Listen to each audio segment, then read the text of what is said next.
The desert stretched in every direction, an endless ocean of white and gold, where silence reigned more completely than in any tomb carved by human hands. The wind did not speak here, and even the beating of a heart seemed stolen or muffled by some ancient presence that watched from beneath the sands. Travelers rarely crossed this barren expanse for reasons they could not fully name.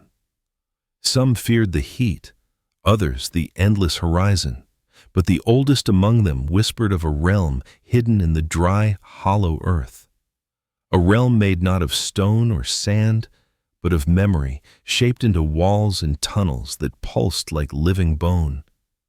They called it the Salt Kingdom, though they would only speak the name at night when lanterns flickered and shadows danced across the dunes. The Salt Kingdom did not appear on any map created by civilized men, for it refused to be charted. It grew and shifted with intentions, its own absorbing the lost and the curious, and weaving them into its crystalline walls until their names became forgotten by the world above. Only the kingdom remembered, and the kingdom remembered forever. Elias Reed had heard the legends when he was young and restless, already dreaming of the wide lands untouched by human hands. His fascination grew with each story until he became a cartographer chasing the promise of unmapped territories. When he learned of the Salt Kingdom, he felt the inevitable pull of a destiny he thought belonged only to the explorers of old. The warnings did not dissuade him. People told him the desert dissolved those who ventured too far, and that the Salt Kingdom fed on human memory. They spoke of pale tunnels that breathed and pillars shaped like the trapped souls of the forgotten. But Elias believed fear distorted truth, and so he set out, determined to witness the place for himself. The desert welcomed him with quiet hostility. The heat shimmered around him like rippling glass, and every grain of sand carried the scent of ancient minerals. He walked for miles until the horizon twisted and revealed shapes that made him pause. At first he thought them ivory rocks carved by erosion, but when he approached he felt warmth beneath their surfaces. The tall, pale spires throbbed faintly like the limbs of some slumbering creature. When he touched one, a whisper passed through the air like the breath of a dying language, telling him not to touch the growing ones. Elias turned, searching for the source of the voice, but the desert remained still, except for a lone black crow perched upon a dead tree, watching him with unsettling intelligence. Night fell quickly, casting the sky in hues of violet and crimson. As Elias slept, he dreamed of corridors carved from white crystal, spiraling downward like the inside of a giant lung. The walls glowed faintly, rising and falling with each breath of the unseen kingdom.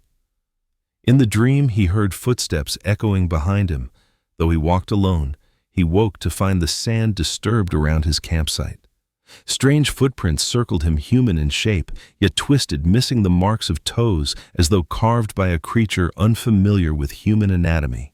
He followed them until he saw a cliff of pure salt rising from the desert like a monolith forged by forgotten gods.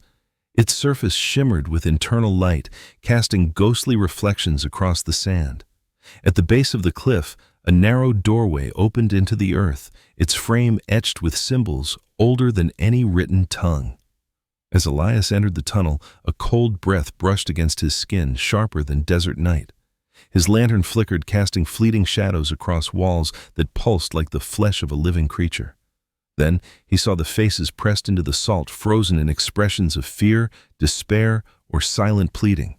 Some features were unmistakably human, while others seemed stretched or twisted by anguish. Among them he recognized a face he had seen only in an old journal, a Spanish surveyor who vanished long ago, swallowed by the desert. The sight stole the breath from his chest, and when a whisper emerged again from the walls, telling him that salt remembers, he nearly fell backward. He forced himself deeper into the labyrinth, though the tunnels twisted in ways no natural formation should. Corners bent at impossible angles. Floors sloped upward, though he felt he was descending, and the walls shivered with each step as though eager to record the presence of a new traveler. The Salt Kingdom seemed aware of him, studying him, weaving his fear into its slow rhythm. Eventually he reached a vast chamber supported by towering pillars of salt that resembled elongated figures. Their hollow bodies stretched into impossible proportions. Their faces bulged from the surface, twisted in agony, as if they had once been living beings who had begged for release.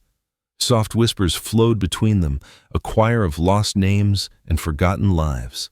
Elias moved through the forest of silent screams, feeling the cold of the kingdom seep into his bones. As he passed a pillar, he heard a faint,